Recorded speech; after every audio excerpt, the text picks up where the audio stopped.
Hello all. So നമ്മൾ next practical സെഷനാണ് ഇനി discuss ചെയ്യാൻ പോകുന്നത്.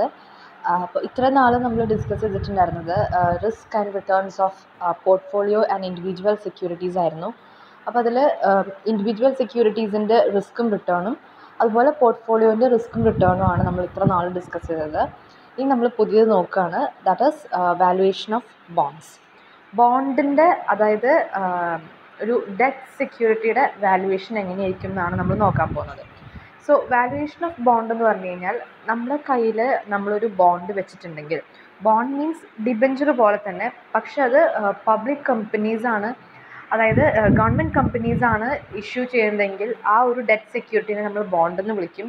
സാധാരണ കമ്പനീസാണ് ഇഷ്യൂ ചെയ്യുന്നതെങ്കിൽ അതിനെ നമ്മൾ ഡിബെഞ്ചേഴ്സ് എന്ന് വിളിക്കും. So bond represents A debt security and ഈ ബോണ്ട് നമ്മൾ കയ്യിൽ വെക്കുമ്പോൾ നമുക്ക് ഉണ്ടാവുന്ന ഇൻകം അല്ലെങ്കിൽ റിട്ടേൺസ് എങ്ങനെയാവും എന്നാണ് ഈ ഒരു സെഷനിൽ നമ്മൾ നോക്കാം. സോ ബോണ്ടിൻ്റെ റിട്ടേൺസ് എന്ന് പറയുന്നത് ഒന്ന് coupon rate or nominal yield, then current yield, then yield to maturity and yield to call. ഇങ്ങനെ ഒരു 4-5 റിട്ടേൺസിനെ പറ്റിയിട്ടാണ് നമുക്ക് പഠിക്കാനുള്ളത്. അപ്പോൾ ബോണ്ട് വാല്യുവേഷൻ എന്ന് പറയുമ്പോൾ ബോണ്ട് നമ്മൾ കയ്യിൽ വെക്കുമ്പോൾ നമുക്ക് കിട്ടുന്ന റിട്ടേൺസ് ആണ്. ഇത് ഫുള്ളി പ്രാക്ടിക്കലാണ്, ഇതിൻ്റെ തിയറി സെക്ഷൻ നമുക്കില്ല. സോ പ്രാക്ടിക്കലിലേക്ക് ഞാൻ നേരിട്ട് കിടക്കുകയാണ്. പക്ഷേ ഇത് ചെയ്യുമ്പോൾ എന്താണ് ഈ കറൻറ്റ് ഈൽഡ് അല്ലെങ്കിൽ നോമിനൽ ഈൽഡ് എന്ന് അറിയാൻ വേണ്ടിയിട്ട് അത് ജസ്റ്റ് ഒന്ന് പറയും. പക്ഷെ ഇത് പ്രാക്ടിക്കൽ ഓറിയൻറ്റഡ് ആണ്. സോ കൂപ്പൺ റേറ്റ് എന്ന് പറഞ്ഞു കഴിഞ്ഞാൽ സിംപ്ലി ദ ഇൻട്രസ്റ്റ് റേറ്റ്, അതായത് ആ ഒരു ബോണ്ട് നമ്മൾ വാങ്ങുമ്പോൾ ഇപ്പോൾ നമ്മളോട് പറയുമല്ലോ 12% ബോണ്ട് അറ്റ് ₹100 എന്ന് നമ്മൾ പറയും എന്ന് നമ്മളോട് പറയുമല്ലോ. അപ്പോൾ അങ്ങനെ ഇപ്പോൾ പ്രിഫറൻസ് ഷെയർസിലായാലും ഇക്വിറ്റി ഷെയർസിലായാലും നമ്മൾ കണ്ടിട്ടുണ്ടല്ലോ 12% ഡിബെഞ്ചേഴ്സ്, 12% ഇക്വിറ്റി ഷെയർസ്, അല്ലെങ്കിൽ 12% ബോണ്ട്സ് അറ്റ് ₹100, അങ്ങനെ പറയുന്ന ആ ഒരു 12%, ആ ജസ്റ്റ് ആ ഇൻട്രസ്റ്റ് റേറ്റിനെയാണ് നമ്മൾ കൂപ്പൺ റേറ്റ് അല്ലെങ്കിൽ നോമിനൽ yield എന്ന് പറയുന്നത്. ഇനി നമുക്ക് വായിച്ച് നോക്കാം. The coupon rate is simply the interest rate that every debenture or bond carries on its face value and is fixed at the time of issue. This is the nominal rate fixed and printed on bond certificate. Okay. അപ്പോൾ ഇത് just അതിൻ്റെ interest റേറ്റിനെയാണ് നമ്മൾ coupon rate എന്ന് പറയുന്നത്. Coupon എന്ന് പറഞ്ഞാൽ ആ ബോണ്ടിനെയാണ് നമ്മൾ കൂപ്പൺ എന്നുള്ള ആ ഒരു മീനിങ്ങിൽ ഉദ്ദേശിക്കുന്നത്. പക്ഷെ ബോണ്ട് ഒരിക്കലും ഒരു കൂപ്പൺ അല്ല, ബട്ട് സ്റ്റിൽ ആ ബോണ്ടിൻ്റെ ഇൻട്രസ്റ്റ് റേറ്റ് എത്രയാണോ അതിനെയാണ് നമ്മൾ കൂപ്പൺ റേറ്റ് എന്ന് കൺസിഡർ ചെയ്യുന്നത്. ആൻഡ് നേരിട്ട് അതിൻ്റെ ഫോർമുലയാണ് coupon rate equal to C/F. ഇതാണ് അതിൻ്റെ ഫോർമുല. ഓക്കെ, ദെൻ അതിനോട് മാച്ച് ചെയ്തിട്ടുള്ളൊരു പ്രോബ്ലം നമുക്ക് നോക്കാം. ഓക്കെ, അപ്പോൾ C/F എന്ന് പറയുന്നതാണ് എൻ്റെ കൂപ്പൺ റേറ്റ്, അതായത് 12% per annum coupon rate on a debenture of ₹100 implies that the investor will receive ₹12 per annum. അതാണ് അവിടെ C/F കൊണ്ട് ഉദ്ദേശിക്കുന്നത്. ഓക്കെ, സോ കൂപ്പൺ റേറ്റ് കഴിഞ്ഞു. കാൽക്കുലേറ്റ് ദ കൂപ്പൺ റേറ്റ് എന്ന് പറഞ്ഞിട്ടൊരു ക്വസ്റ്റ്യൻ വരില്ല. കറൻറ്റ് yield അല്ലെങ്കിൽ yield to maturity, yield to call എന്ന് പറയുന്ന ക്വസ്റ്റ്യൻസ് ആണ് വരിക. അതിൽ തന്നെ ഒരു essay മോഡലിലോ അല്ലെങ്കിൽ ഒരു 4 മാർക്സ് ക്വസ്റ്റ്യൻ ആയിട്ടോ വരാറുള്ളത് yield to maturity ആണ്. ഓക്കെ, സോ ഇനി നമുക്ക് കറൻറ്റ് yield എന്താണെന്ന് നോക്കാം. കറൻറ്റ് yield എന്ന് പറഞ്ഞു കഴിഞ്ഞാൽ coupon payment as a percentage of prevailing market price of bond. This will be the same as current return on any investment. Okay, thus this yield or return derived by the investor on purchase of the investment, it is calculated by dividing the coupon rate by the purchase price of the debenture. അപ്പോൾ current yield എന്ന് പറഞ്ഞു കഴിഞ്ഞാൽ അതിൻ്റെ coupon payment, അതായത് നമ്മൾ interest plus അതിൻ്റെ നമ്മൾ വിൽക്കുമ്പോഴോ വാങ്ങുമ്പോഴോ നമുക്ക് കിട്ടുന്ന എമൗണ്ട്, അതിനെയാണ് നമ്മൾ കറൻറ്റ് yield എന്നുള്ളതുകൊണ്ട് മീൻ ചെയ്യുന്നത്.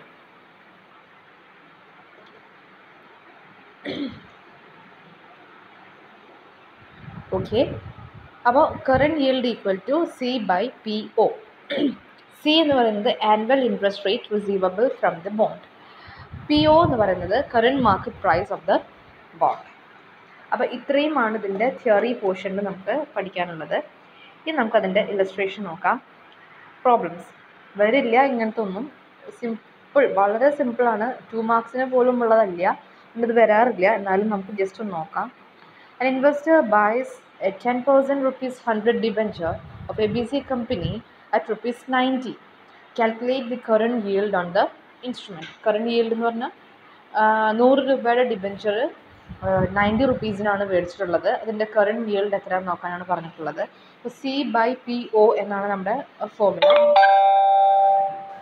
So 10/90 into 100. C എന്ന് പറയുന്നത് ഇവിടെ കൂപ്പൺ റേറ്റ് ആണ്, ആനുവൽ ഇൻട്രസ്റ്റ് പേയ്മെൻ്റ് ആണ്. അപ്പോൾ അത് 10, അപ്പോൾ 10 എഴുതി. ദെൻ 90 എന്ന് പറയുന്നത് current market price of the bond. Current market price 90 ആണ്. സോ 90 എഴുതി ഇൻറ്റു 100. അപ്പോൾ 11.11% ആണ് അതിൻ്റെ കറണ്ട് yield എന്ന് പറയുന്നത്. കിട്ടിയെന്ന് വിചാരിക്കണം. ഓക്കെ, ദെൻ ഇലസ്ട്രേഷൻ 2 അത് തന്നെയാണ് കാണിക്കുന്നത്. 100 റുപ്പീസുള്ള ഒരു ബോണ്ട് 90 റുപ്പീസിന് മേടിച്ചു. അതിൻ്റെ കൂപ്പൺ റേറ്റ് എന്ന് പറയുന്നത് 9% ആണ്. And so what will be the current yield? Current yield എന്ന് പറഞ്ഞാൽ ഇപ്പോൾ നമ്മളത് മേടിക്കുകയാണെങ്കിൽ നമ്മുടെ കയ്യിൽ എത്ര രൂപ ഉണ്ടാവും എന്നുള്ളതാണ് നമ്മൾ ഉദ്ദേശിക്കുന്നത്, അല്ലെങ്കിൽ നമുക്ക് എത്ര പെർസെൻറ്റേജ് ആണ് ഇന്ന് റിട്ടേൺ കിട്ടുക എന്നുള്ളതാണ്. സോ 10% ആണ് അതിൻ്റെ കറണ്ട് yield എന്ന് പറയുന്നത്. 9/90 into 100, അപ്പോൾ 10%. ആ പെർസെൻറ്റേജിലേക്ക് ആക്കാനാണ് നമ്മൾ ഇൻറ്റു 100 എന്നുള്ളത് ചെയ്യുന്നത് കേട്ടോ. ഓക്കെ, സോ ബാക്കി എല്ലാ പ്രോബ്ലംസ് അങ്ങനെ തന്നെയാണ്. ഇത് ജസ്റ്റ് ഫോർ എ നെയിം സേക്കാണ് ഞാൻ എക്സ്പ്ലെയിൻ ചെയ്തിട്ടുള്ളത്. ഇത് വരില്ല, അതുകൊണ്ട് വെറുതെ എക്സ്പ്ലെയിൻ ചെയ്തേ ഉള്ളൂ. നമുക്കിനി ഏറ്റവും വരാൻ ചാൻസ് ഉള്ളത് നമ്മൾ yield to maturity ആണ്, and yield to call. So അത് നോക്കാം.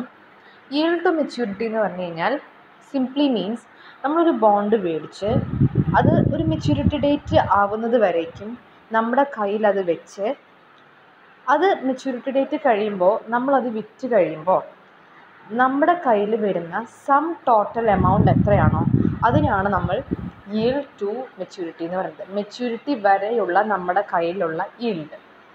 ഓക്കെ, ഫോർ എക്സാമ്പിൾ ഞാനിപ്പോൾ ഒരു കമ്പനിയുടെ ബോണ്ട് മേടിച്ചു.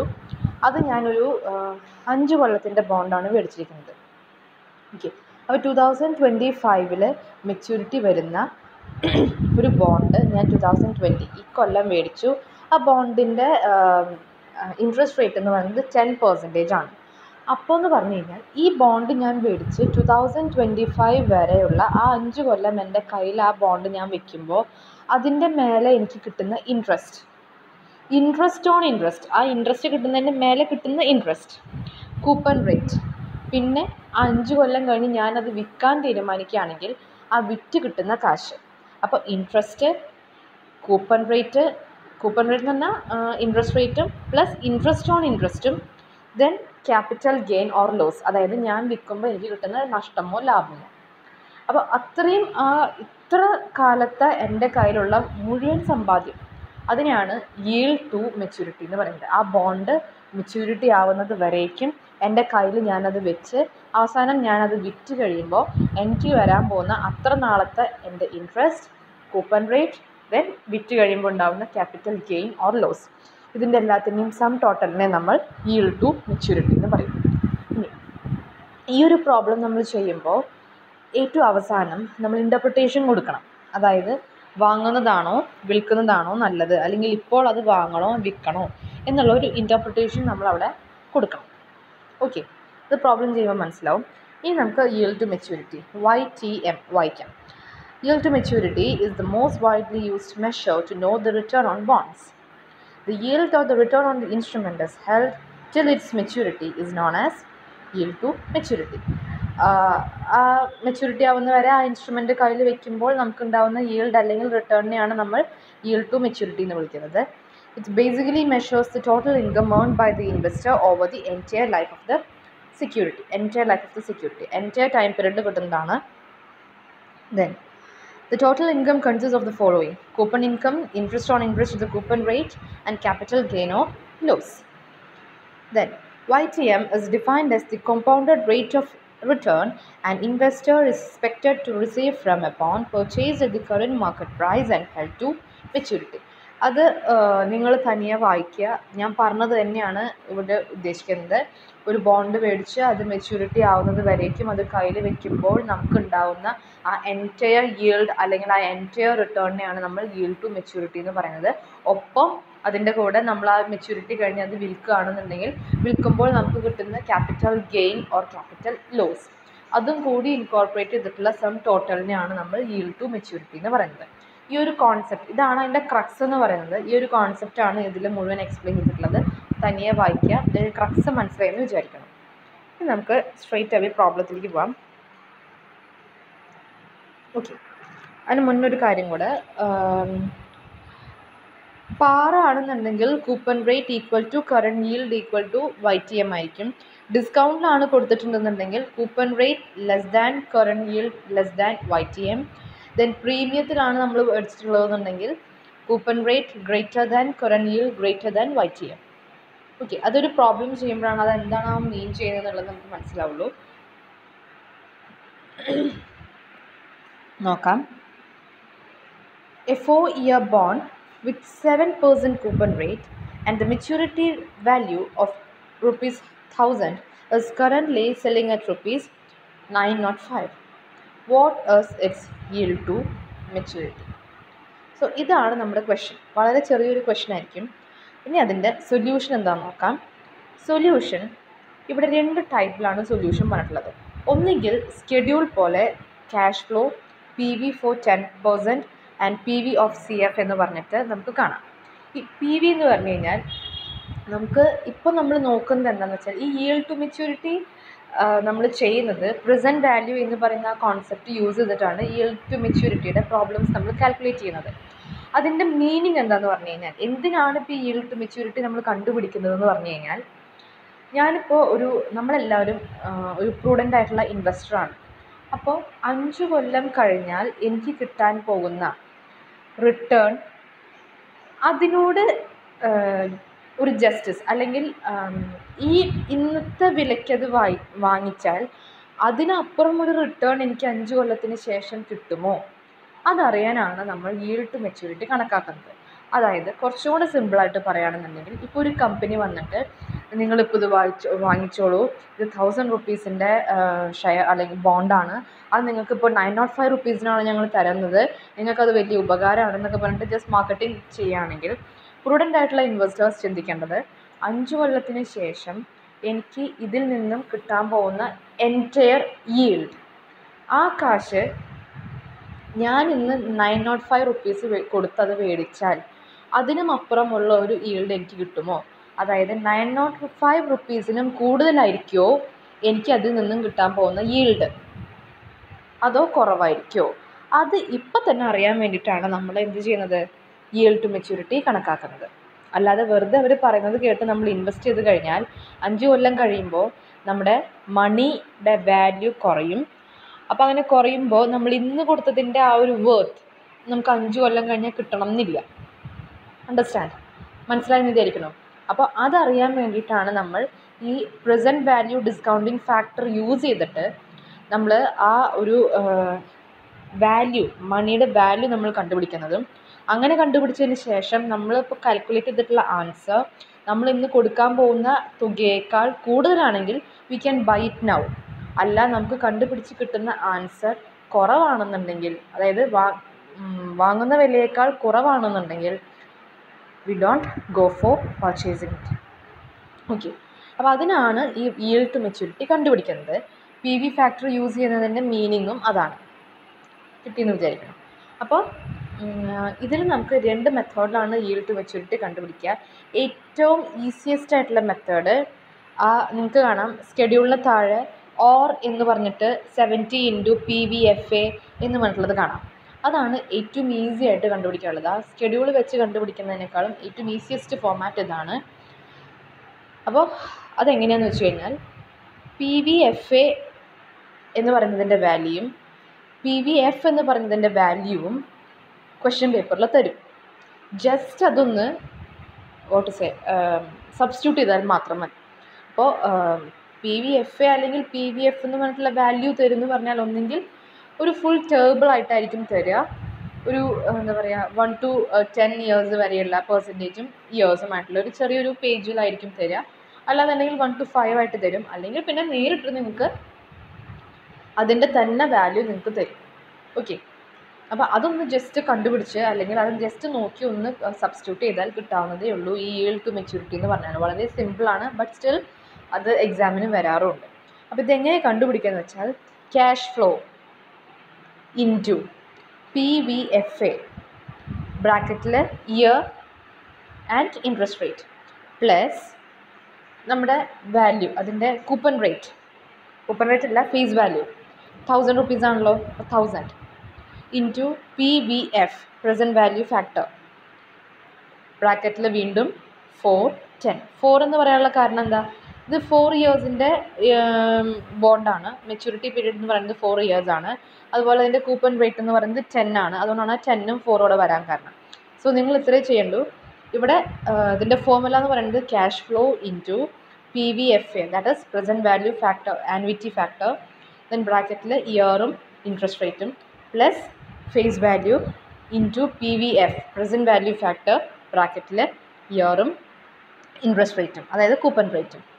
ഇനി PVFA എന്ന് പറഞ്ഞാൽ ഈ പ്രസൻറ്റ് വാല്യൂ ആനുവിറ്റി ഫാക്ടർ എന്ന് പറയുന്ന ടേബിളിൽ 4 ഇയേഴ്സിൽ 10% വരുന്ന, അത് രണ്ടും ഇൻ്റർസെക്റ്റ് ചെയ്യുന്ന ആ വാല്യൂ എത്രയാണോ ആ വാല്യൂ ആണ് PVFA എന്ന് പറയുന്നത്. ഐ റിപ്പീറ്റ്, PVFAയുടെ ആ ടേബിളിൽ 10%ൽ 4 ഇയേഴ്സ് അല്ലെങ്കിൽ 4 ഇയേഴ്സിൽ 10% വരുന്ന ആ ഹൊറിസോണ്ടലും വെർട്ടിക്കലും ലൈനും കൂടി കൂട്ടിമുട്ടുന്ന, ആ ഇൻ്റർസെക്റ്റ് ചെയ്യുന്ന ആ വാല്യൂ അതെത്രയാണോ അതെടുത്ത് എഴുതുക. അപ്പോൾ ഇവിടെ എന്ന് പറയുന്നത് 3.1699 ആണ്, അത് എഴുതി. പ്ലസ് 1000 rupees അതുപോലെ തന്നെ എഴുതി. 1000 rupees എന്നാൽ ഫേസ് വാല്യൂ ആണ്, അത് അതുപോലെ തന്നെ എഴുതി. ദെൻ PVF എന്ന് പറഞ്ഞിട്ട് അനദർ ടേബിൾ ഉണ്ട്. PVFA എന്ന് പറഞ്ഞാൽ ആനുവിറ്റി ഫാക്ടറാണ്, ഇവിടെ ജസ്റ്റ് ഫാക്ടറാണ്. സോ PVF എന്ന് പറഞ്ഞാൽ അനദർ ടേബിൾ ഉണ്ട്. ആ ടേബിളിൽ ഇതുപോലെ 4 ഇയേഴ്സിൽ 10% ഇൻ്റർസെക്റ്റ് ചെയ്യുന്ന ആ വാല്യൂ എത്രയാണെന്ന് നോക്കുക, അതെടുത്ത് എഴുതുക. അതെന്ന് പറയുന്നത് 0.6830 ആണ്. അപ്പോൾ ആ വാല്യൂവും കിട്ടി. Just multiply it 70 into 3.1699 plus 1000 into 0.6830. അതെല്ലാം മൾട്ടിപ്ലൈ ചെയ്ത് ലാസ്റ്റ് ആൻസർ 904.893 എന്ന് കിട്ടും. അപ്പോൾ ഇതിൽ നിന്ന് നമുക്ക് എന്ത് മനസ്സിലാക്കാം? By using the above formula, the value of the bond can be calculated and the buying decision can be made. The difference between the actual price and calculated price indicates whether the bond is underpriced or overpriced. When the price of the bond is lower than the calculated price, it is known as underprice. അതായത് നമ്മൾ calculate ചെയ്തിട്ടുള്ള value ബോണ്ടിൻ്റെ പ്രൈസിനേക്കാൾ കുറവാണെങ്കിൽ, ബോണ്ടിൻ്റെ price നമ്മൾ calculate ചെയ്ത വാല്യൂവിനേക്കാൾ കുറവാണെന്നുണ്ടെങ്കിൽ ആ bond under priced ആണ്. അതായത് നമുക്ക് ബൈയിങ് ഡിസിഷൻ വേണമെങ്കിൽ ചെയ്യാമെന്നാണ് പറയുന്നത്. അപ്പോൾ ഇവിടുത്തെ കേസിൽ നമ്മൾ ബൈയിങ് ഡിസിഷനാണ് എടുക്കുന്നത്. നമുക്കത് വാങ്ങുന്നതിൽ തെറ്റില്ല എന്ന് നമ്മൾ മനസ്സിലാക്കി. കാരണം ഇവിടെ നമുക്ക് 905 നമുക്ക് കിട്ടുന്നത്. 904.8 എന്ന് പറഞ്ഞാൽ 905 തന്നെ. അപ്പോൾ ഏകദേശം ഒരുമിച്ചാണ് പോകുന്നത്. ഒന്നുമില്ലെങ്കിലും വാങ്ങുന്നതിൽ ലാഭവും നഷ്ടവും ഇല്ല, ഒരു ബ്രേക്ക് ഇവണെങ്കിലും നടക്കും. മാത്രമല്ല നമുക്ക് ഓരോ ഇൻ്റർവെല്ലിൽ കിട്ടുന്ന ഇൻട്രസ്റ്റ് റേറ്റ് അനുസരിച്ച് നമുക്ക് അന്നുള്ള അല്ലെങ്കിൽ ആ ഒരു ഇയറിൽ വരുന്ന നമ്മുടെ ആവശ്യങ്ങൾ, നമ്മുടെ കൺസംഷൻ ആക്ടിവിറ്റീസ് നമുക്ക് ചെയ്യുകയും ചെയ്യാം എന്നാണ് പറയപ്പെടുന്നത്. 905 കൂടുതലായിരുന്നെങ്കിൽ ഒന്നും ആലോചിക്കാതെ നമുക്ക് ബൈയിങ് ഡിസിഷൻ എടുക്കാം. കാരണം നമുക്കൊരു 1-2 പോയിൻറ്റിൻ്റെ പ്രോഫിറ്റ് അവിടെ ഉണ്ടാവും. പക്ഷെ 905 തന്നെയായിട്ട് നിൽക്കുകയാണെന്നുണ്ടെങ്കിൽ കോൺസ്റ്റൻ്റ് ആയിട്ട്, അതായത് കാൽക്കുലേറ്റഡ് വാല്യൂവും ബൈയിങ് വാല്യൂവും ഒരുപോലെ തന്നെയാണെങ്കിലും കുഴപ്പമില്ല.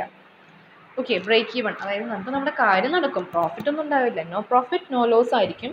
എന്നാലും നമുക്ക് അന്നുള്ള ആ ഓരോ ഇയറിലെയും കൺസംഷൻ ആക്ടിവിറ്റീസ് നമുക്ക് നല്ല രീതിയിൽ ചെയ്യാവുന്നതാണ്. ബോണ്ട് എന്തായാലും ഓവർ പ്രൈസ്ഡ് അല്ല, അത് നമുക്ക് മനസ്സിലാക്കാം. ഓക്കെ, അങ്ങനെയാണ് നമ്മൾ ബൈയിങ് ഡിസിഷൻ വേണോ അതോ ബൈ ചെയ്യണ്ട, അല്ലെങ്കിൽ അങ്ങനെ എന്താണ് നമ്മൾ ആ ഒരു ഇൻ്റർപ്രിട്ടേഷൻ നമ്മൾ കൊടുക്കുന്നത് ഇതിൻ്റെ ബേസിസിലായിരിക്കും. അപ്പോൾ ഇത്രയും സിംപ്ലസ്റ്റ് ആണെന്ന് മനസ്സിലായല്ലോ. വളരെ സിമ്പിളാണ്. ഈ PVFA എന്ന് പറയുന്നതും PVF എന്ന് പറയുന്ന 2 ടേബിളും നിങ്ങൾക്ക് തരും. അപ്പോൾ 4 ഇയേഴ്സിൽ 10% ആണ് നമ്മൾ കണ്ടുപിടിക്കേണ്ടത്. അപ്പോൾ ചിലപ്പോൾ ഇതിനെപ്പറ്റി അത്ര അറിയില്ലേ എന്ന് വിചാരിച്ചിട്ട് അല്ലെങ്കിൽ ഒന്ന് കൺഫ്യൂസ് ചെയ്യാൻ വേണ്ടിയിട്ട് ചിലപ്പോൾ 5 ഇയേഴ്സ് അല്ലെങ്കിൽ ഒരു 4 to 8 ഇയേഴ്സ് വരെ തരും. എന്താണ് മീൻ ചെയ്യുന്നതെന്ന് ജസ്റ്റ് ഒന്ന് തെറ്റിക്കാനായിട്ട്. അവിടെ ഒരു തെറ്റും വേണ്ട, ജസ്റ്റ് 4ഉം 10ഉം ഇൻ്റർസെക്റ്റ് ചെയ്യുന്ന പോയിൻ്റ് ഏതാണോ അവിടെ. ഇവിടെ 5 ഇയേഴ്സ് ആൻഡ് 12% എന്നാണെങ്കിൽ 5ഉം 12ഉം കൂടി ഇൻ്റർസെക്റ്റ് ചെയ്യുന്ന പോയിന്റ് മനസ്സിലായല്ലോ. അപ്പോൾ ആ ടേബിളിൽ ഏതാണോ ഇൻ്റർസെക്റ്റ് ചെയ്യുന്നത് ആ പോയിന്റ് എത്രയാണോ ആ വാല്യൂ അതെടുത്ത് എഴുതുക വേണ്ടു. ഒരു കൺഫ്യൂഷനും അവിടെ ഉണ്ടാവേണ്ട ആവശ്യം ഇല്ല. ഓക്കെ, അപ്പോൾ ഇതാണ് yield to maturity. ഇനി yield to call എന്ന് പറഞ്ഞു കഴിഞ്ഞാൽ ഇത് തന്നെയാണ് ഈ yield to maturity same formula, same കാര്യം. പക്ഷെ ഒരു ഡിഫറൻസ് എന്ന് വെച്ചാൽ ചിലപ്പോൾ മെച്യൂരിറ്റി പീരീഡിനേക്കാൾ മുന്നേ കമ്പനി അത് തിരിച്ചെടുക്കാം, അല്ലെങ്കിൽ നമുക്ക് വിൽക്കാൻ തോന്നാം, അങ്ങനെ എന്തെങ്കിലും ചെയ്യാം. അതിനാണ് നമ്മൾ കോൾ എന്ന് പറയുക. കോൾ വരെയുള്ള അതിൽ നിന്ന് കിട്ടുന്ന yield. കോൾ എന്ന് പറഞ്ഞു കഴിഞ്ഞാൽ ചിലപ്പോൾ മെച്യൂരിറ്റി മുഴുവൻ നിന്നു വരില്ല, മെച്യൂരിറ്റി വരെ നിന്നു വരില്ല, അതിന് മുന്നും ഇത് നമ്മൾ വിറ്റ് പോവുകയോ അല്ലെങ്കിൽ കമ്പനി അത് തിരിച്ചെടുക്കുകയോ അങ്ങനെ എന്തെങ്കിലും സിറ്റുവേഷൻസ് ഉണ്ടാവാം. അപ്പോൾ ഫസ്റ്റ് കോൾ വരെയാണ് ചിലപ്പോൾ ബോണ്ട് നമ്മുടെ കയ്യിലുണ്ടാവുള്ളൂ. ചിലപ്പോൾ ഫസ്റ്റ് കോൾ കഴിഞ്ഞ് കഴിഞ്ഞാൽ ഓൾറെഡി ഉള്ള എഗ്രിമെൻറ്റിൽ പറഞ്ഞിട്ടുണ്ടാവും ഫസ്റ്റ് കോൾ വരെയാണ് ഇതിന് yield കിട്ടുള്ളൂ, അത് കഴിഞ്ഞ് ഇത് തിരിച്ചെടുക്കുകയോ ഇത് എന്താ പറയുക നള്ളിഫൈ ചെയ്ത് പോവുകയോ ചെയ്യും എന്നൊക്കെ ചിലപ്പോൾ പറയുമായിരിക്കും ഓൾറെഡി ആ ഒരു എഗ്രിമെൻറ്റിൽ. അപ്പോൾ അന്നേരം നമുക്ക് കോളിൻ്റെ yield to കോളാണ് നമ്മുടെ എഗ്രിമെൻറ്റെങ്കിൽ അന്നേരം അത് വാങ്ങണോ വേണ്ടയോ എന്ന് നോക്കാനായിട്ടുള്ള ഫോർമുലയാണ് yield to കോൾ എന്ന് പറയുന്നത്. yield to maturity എന്ന് പറഞ്ഞാൽ മെച്യൂരിറ്റി വരെ കയ്യിൽ വെച്ചാൽ നമുക്ക് ഉപകാരം ഉണ്ടാവുമെന്ന് അറിയുന്നു. അതുപോലെ yield to കോൾ എന്ന് പറഞ്ഞാൽ yield to കോൾ വരെ നമ്മൾ ഈ സാധനം നമ്മുടെ കയ്യിൽ വെക്കുകയാണെങ്കിൽ നമുക്ക് അതുകൊണ്ട് ഉപകാരം ഉണ്ടാവും എന്ന് നോക്കുന്നു. അപ്പോൾ ഇതിനെയാണ് നമ്മൾ yield to കോൾ എന്ന് പറയുന്നത്. ഓക്കെ, സോ ഇത് തന്നെയാണ് ഇപ്പോൾ ഈ P = C1/1 + K1 അത് അതിൻ്റെ ഫോർമുലയാണ്. ജസ്റ്റ് അത് ബൈ ഹാർട്ട് ചെയ്ത് വെക്കുക നിങ്ങൾ. പക്ഷെ പ്രോബ്ലം ചെയ്യുമ്പോൾ ഞാൻ ഈ നേരത്തെ പറഞ്ഞ പോലെ PVF കണ്ടോ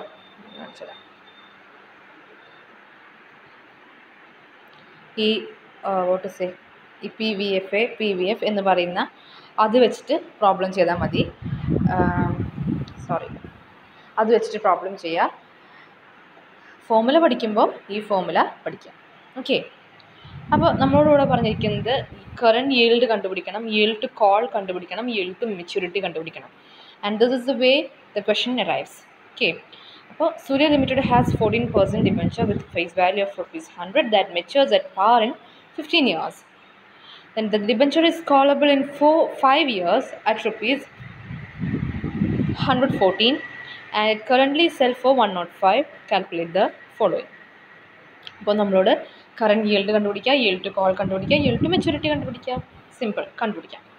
അപ്പോൾ കറണ്ട് yield എന്ന് പറഞ്ഞു കഴിഞ്ഞാൽ C/P0. C എന്ന് പറയുന്നത് കൂപ്പൺ റേറ്റ് ഇവിടെ എത്രയാണ് 14 ബൈ എത്രയാണ് ഇതിൻ്റെ എമൗണ്ട് ഫേസ് വാല്യൂ എന്ന് പറയുന്നത് 100. അപ്പോൾ 100 അല്ല, പ്രൈസ് ഓഫ് ദ സെക്യൂരിറ്റിയാണ് പറയുന്നത്, അത് 105 ആണ്. അപ്പോൾ C14/105 × 100. ഇപ്പോൾ കറണ്ട് yield കിട്ടി. Current yield = 13.33%. ആ ഇൻറ്റു 100 ചെയ്യുന്നത് എന്താണെന്ന് വെച്ച് കഴിഞ്ഞാൽ നമുക്ക് പെർസെൻറ്റേജ് ഫോമാറ്റിൽ കിട്ടാനാണ്. അപ്പോൾ C എന്ന് പറയുന്നത് ആനുവൽ ഇൻട്രസ്റ്റ് റേറ്റ് ആണ്. ദെൻ മറ്റത് കറണ്ട് പ്രൈസ് ആണ് 14/105 × 100. And so the current yield = 13.33%. ഇനി നമുക്ക് Y to C, that is yield to call കണ്ടുപിടിക്കണം. അപ്പോൾ അതിൻ്റെ ഫോർമുല നിങ്ങൾ ഈ MP = എന്നൊക്കെ പറഞ്ഞിട്ട് ഇങ്ങനെ sigma I = 1 to N C/1 + YTC എന്നൊക്കെ പറഞ്ഞ് നിങ്ങൾ എഴുതുക. അത് നിങ്ങൾ ബൈ ഹാർട്ട് ചെയ്യുക, അത് നിങ്ങൾ എഴുതുക. പക്ഷേ പ്രോബ്ലം ചെയ്യുമ്പോൾ ഈ PVF ആൻഡ് PVFA എന്നുള്ള രീതിയിൽ ചെയ്യുക. അതെങ്ങനെയാണെന്ന് വെച്ച് കഴിഞ്ഞാൽ ഇത്രയേ ഉള്ളൂ. നമ്മൾ നേരത്തെ പറഞ്ഞ പോലെ ആദ്യം ഇൻട്രസ്റ്റ് റേറ്റ് എഴുതുന്നു 14 into PVFA present value annuity factor അത് എഴുതുന്നു. ദെൻ ബ്രാക്കറ്റിൽ എത്ര ഇയേഴ്സ് 5 ഇയേഴ്സ് 15% ആണല്ലോ, അതെഴുതി. 5 ഇയേഴ്സ് 15% എല്ലാവർക്കും തെറ്റിയതാണ്. 5 ഇയേഴ്സ് 14% ആണ് എഴുതേണ്ടത് കേട്ടോ. കണ്ടോ 15 അല്ല 14% ആണ്. അതവർ PVFA എടുത്തിരിക്കുന്നത് കറക്റ്റായിട്ടാണ് എടുത്തിരിക്കുന്നത്. 3.3522 എന്ന് പറയുന്നത് 14% വരുന്നതാണ്. അത് പ്രിൻറ്റിംഗ് മിസ്റ്റേക്ക് ആണ്. 15% അല്ല അവിടെ എഴുതേണ്ടത്, 14% ആണ് അവിടെ എഴുതേണ്ടത് കേട്ടോ. ദെൻ പ്ലസ് കഴിഞ്ഞിട്ട് ₹114 എന്നാണ് ഇട്ടിരിക്കുന്നത്. നമ്മൾ നേരത്തെ ചെയ്ത പ്രോബ്ലം അനുസരിച്ച് അവിടെ ഫേസ് വാല്യൂ ഇടുകയാണെന്നുണ്ടെങ്കിൽ ₹100 അല്ലേ വരിക. ഇവിടെ എന്തുകൊണ്ട് അത് 1149 എന്നൊരു ക്വസ്റ്റ്യൻ വരാം. അതാണ് yield to മെച്യൂരിറ്റിയും yield to കോളും തമ്മിലുള്ള ഡിഫറൻസ്. ഈ കോൾ ചെയ്യുമ്പോൾ 1114 ആണല്ലോ റുപ്പീസ് വരിക എന്നുള്ള എഴുതിയിട്ടുണ്ടല്ലോ. അതേ കണ്ടോ കോളബിൾ ഇൻ 5 years at ₹1114 എന്ന് പറഞ്ഞിട്ടുണ്ട്. അപ്പോൾ കോൾ ചെയ്യുന്ന നേരത്ത് അതിൻ്റെ റുപ്പീസ് എത്രയായിരിക്കുമോ അതാണ് നമ്മൾ ഈ ഫോർമുലയിൽ ഇവിടെ എഴുതേണ്ടത്. കണ്ടോ 1114 ആണ് എഴുതാൻ പാടുള്ളൂ. അതുകൊണ്ടാണ് അവിടെ 1114 വരാനുള്ള റീസൺ. അപ്പോൾ കോൾ ചെയ്യുന്നത് വരെയാണ് നമ്മൾ yield to കോളാണ് കണ്ടുപിടിക്കുന്നത്. അപ്പോൾ കോൾ ചെയ്യുന്നത് വരെയുള്ള ഫേസ് വാല്യൂ കോൾ ചെയ്യുന്ന വരെയുള്ള ഡിബഞ്ചറിൻ്റെ ഫേസ് വാല്യൂ ആണ് നമ്മൾ എഴുതേണ്ടത്. അതുകൊണ്ടാണ് അവിടെ 1114 വന്നിട്ടുള്ളത്. 1114 എഴുതി. And as usual PVF of 5 years and 14% ആണ് വരിക. അങ്ങനെ എഴുതുന്നു. അപ്പോൾ നമ്മൾ 5ഉം 14% ആണ്, 15% അല്ല അവിടെ തെറ്റിയതാണ് അവർക്ക് പ്രിൻറ്റിംഗ് മിസ്റ്റേക്കിൽ. അപ്പോൾ 5ഉം 14ഉം തമ്മിൽ ഇൻ്റർസെക്റ്റ് ചെയ്യുന്ന പോയിൻ്റ് ഏതാണോ അതിൻ്റെ വാല്യൂ എടുത്ത് എഴുതി. അതിൻ്റെ വാല്യൂ എന്ന് പറയുന്നത് 3.3522 ആണ്. മറ്റേതാണെങ്കിൽ PVF ആണെങ്കിൽ 0.4972 ആണ്. അതും കാൽക്കുലേറ്റ് ചെയ്യുമ്പോൾ 103.61 കിട്ടി. അപ്പോൾ 103.61 ആണ് നമ്മുടെ yield to കോൾ എന്ന് പറയുന്നത്. ഓക്കെ, അപ്പോൾ നമ്മൾ yield to കോൾ നമ്മൾ കണ്ടുപിടിച്ച് കഴിഞ്ഞു. നെക്സ്റ്റ് നമ്മൾ കണ്ടുപിടിക്കുന്നത് yield to മെച്യൂരിറ്റി ആണ്. ഇനി ഇവിടെ നിങ്ങളിത് വായിക്കുമ്പോൾ നിങ്ങൾക്ക് ഇത് ലോവർ ആണ്, സോ നമുക്ക് നെതർ പെർസെൻറ്റേജ് വെച്ച് ചെയ്യാം എന്നുള്ളതൊക്കെ കാണും. അതിവിടെ നോക്കേണ്ട ആവശ്യമില്ല. നമ്മൾ ക്വസ്റ്റ്യനിൽ Y2C കാണാൻ പറഞ്ഞാൽ ജസ്റ്റ് Y2C കണ്ടാൽ മതി. ഇവിടെ നമ്മളോട് എന്തുകൊണ്ടാണ് ഇങ്ങനെ പറയുന്നതെന്ന് വെച്ച് കഴിഞ്ഞാൽ ഈ Y2Cയിൽ നിന്നും എങ്ങനെ നമുക്ക് Y2M കാൽക്കുലേറ്റ് ചെയ്യാം, അല്ലെങ്കിൽ ഡിറൈവ് ചെയ്ത് വരുന്നു, അല്ലെങ്കിൽ Y2Mൻ്റെ ആ ഒരു പെർസെൻറ്റേജ് എങ്ങനെ ഡിറൈവ്ഡ് ആവുന്നു എന്ന് കാണിക്കുന്ന ഒരു ഭാഗമാണ് ഇവിടെ നമ്മളോട് ബാക്കിയുള്ള ഈ ദിസ് കാൽക്കുലേറ്റഡ് വാല്യൂ എന്നൊക്കെ പറഞ്ഞിട്ട് അടുത്തൊരു ഇത് കാണിക്കുന്നത്.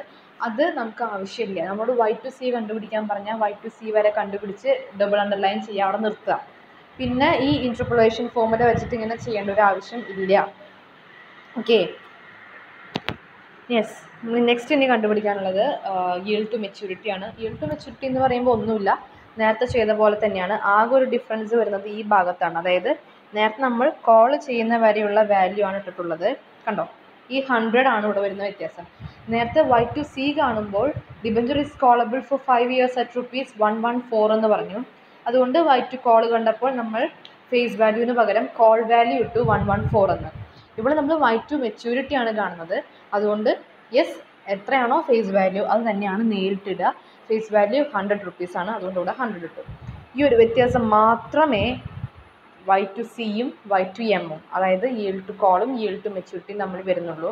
വേറെ ഒരു വ്യത്യാസം ഇവിടെ ഇല്ല. കോളബിൾ yield to കോൾ കാണുമ്പോൾ കോളബിൾ വാല്യൂ എത്രയാണോ അതിടുന്നു. yield to മെച്യൂരിറ്റി കാണുമ്പോൾ ഫേസ് വാല്യൂ എത്രയാണോ അതിടുന്നു. ബാക്കിയെല്ലാം സാധാരണ പോലെ തന്നെ. 14% present value annuity factor for 15 years 15%. 15 years എന്ന് പറയാനുള്ള കാരണം എന്താ, നമ്മുടെ ക്വസ്റ്റ്യനിൽ